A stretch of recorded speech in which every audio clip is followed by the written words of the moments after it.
তোমাদেরকে শোনাবো ইবলিস বা শয়তানের কাহিনী। এই ইতিহাসটা সম্পূর্ণ কোরআন এবং হাদিস নির্ভর, তো আশা করছি তোমাদেরকে ভালো লাগবে।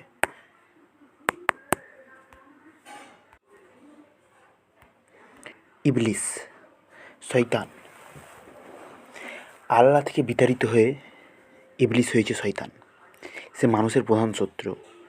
সৃষ্টি জগতের অধিকাংশ, অর্থাৎ যারা মাটি থেকে সৃষ্টি হয়েছে, তাদের সকলকে ঘৃণা করে। যখন আল্লাহ আদমের ইবাদত করতে বলে, সিজদা করতে বলে, মানে তাকে ভক্তি করতে বলে, তাকে সম্মান করতে বলে, তখন ইবলিস পরিষ্কারভাবে নাকচ করে, আল্লাহর সামনে নিজের যুক্তি প্রকাশ করে। তখন থেকেই সে আল্লাহর রহমত থেকে বিতাড়িত, মানে আল্লাহর আশীর্বাদ থেকে সে বিতাড়িত। সেই থেকেই শয়তানের মানুষের সঙ্গে চিরশত্রুতা, দ্বন্দ্ব, কারণ মানুষই তার বিতাড়িত হওয়ার প্রধান কারণ জান্নাত থেকে। শয়তানের কাজ কী? শয়তানের প্রধান কাজ মানুষকে ধোঁকা দেওয়া, কুমন্ত্রণা দেওয়া, খারাপ কাজে তাকে প্ররোচনা দেওয়া। এগুলি সবই শয়তান করে থাকে।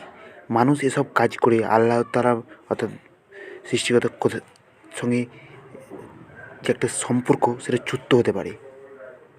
এই জন্য শয়তান প্রতিনিয়ত এসব করে মানুষের সঙ্গে প্রতিশোধ নেওয়ার চেষ্টা করতে থাকে। এটাই তার প্রধান কাজ এবং এটাই তার মিশন। তাহলে আল্লাহ তাআলা অর্থাৎ ভগবান কেন সৃষ্টি করলো শয়তানকে? শয়তানকে সৃষ্টি করেছে যাতে পৃথিবীতে সে একটা নিদর্শন হিসেবে থাকে। ভালো মন্দর মধ্যে একটা সঠিক দৃষ্টিভঙ্গি মানুষের মধ্যে ফুটে ওঠে। অন্যরা তার থেকে শিক্ষা নেবে, বিশেষভাবে মানুষ যেন তার থেকে শিক্ষা গ্রহণ করতে পারে। যারা আল্লাহর অনুসরণ করে না, আল্লাহর আদেশ অনুযায়ী চলে না, ভিতরে অহংকার, লালনা, এমনই আরও 4টি রিপু, মোট 6টি রিপুর দ্বারা যে আবদ্ধ,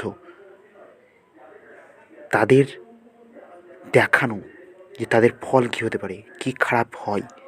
যদি মানুষ শয়তান অনুসরণ করে, তাহলে তাদের মতনই শয়তানেই পরিণত হবে, অর্থাৎ শয়তানের দলে সে চলে যাবে। ভালো মন্দ নিরূপণে আল্লাহ তাআলা দুনিয়াতে পাঠিয়েছেন। এখানে ভালোকে এবং মন্দকে সেটা মানুষকেই যাচাই করতে হবে, যার জন্য তাদের সামনে ভালো এবং মন্দ দুটিই ফুটিয়ে তুলেছে। অর্থাৎ আল্লাহ মানুষের সামনে ভালো এবং মন্দ দুটিই ফুটিয়ে তুলেছে। শয়তানকে সৃষ্টি করে ভালো মন্দর এমন একটি নিদর্শন প্রতিষ্ঠা করেছেন যে ভালো এবং মন্দের মানুষ কদর বুঝতে শিখবে।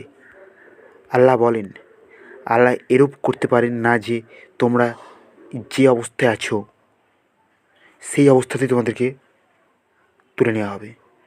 তিনি প্রথমেই যাচাই করতে বাধ্য এবং তিনি করবেন কে পবিত্র, কে অপবিত্র, কে নিজেকে পবিত্র রাখতে পারে আর কে পারে না।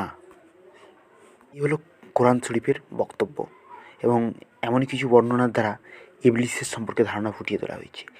যদিও বলা ভালো, এই ইবলিস বা শয়তান নাকি মর্তেই বিরাজমান এবং মানুষকে শুধু যে ভয়াবহ রূপ বা দর্শনের মাধ্যমে দেখা দেয় নয়, কখনো কখনো মানুষের ব্রেন অর্থাৎ মস্তিষ্কের মধ্যে তার কুমন্ত্রণা দ্বারা প্রভাবিত করতে পারে। আর সেখান থেকে মানুষ কীভাবে নিজেকে সামলে রাখবে, সেটারই পরীক্ষা হচ্ছে আল্লাহ তাআলার পরীক্ষা। তোমাদেরকে কেমন লাগলো গল্পটি জানিও।